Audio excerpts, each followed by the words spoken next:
صبح که بیرون بودیم. الان چرا اومدیم؟ آخه صبح حرفمون ناقص موند. تو زندگی من همه چی ناقص مونده. همشون نه.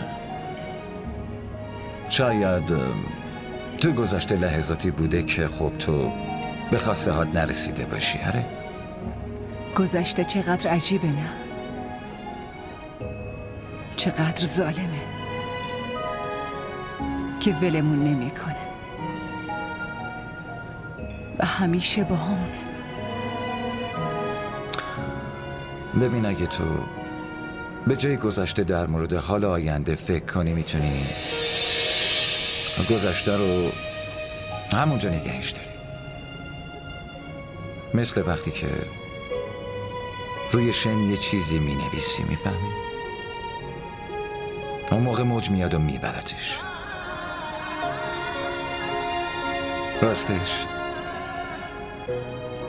وقتی روی شنای ساحل قدم میزنی میبینی چقدر آرامش داری.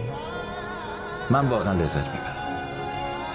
یه جورایی حس میکنم انگاری تمام امواج منفی از پاهام بیرون کشیده میشن. با آب که برخورد میکنه اونو با خودش به یه جای خیلی دور میبره. انگار شما دریا رو خیلی دوست دارین.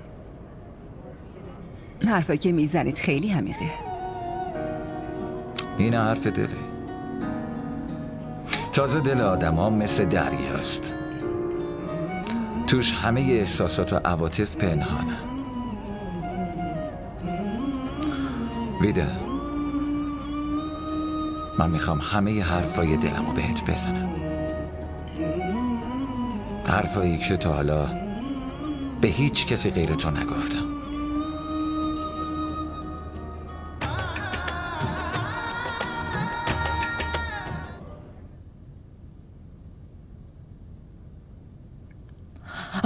الو ویدا، کجا موندین مادر؟ بله مامان، نزدیکیم. تا چند دقیقه دیگه میرسیم. دخترم زود بیا. وجی هم با مهموناش احتمالاً الانا برسه.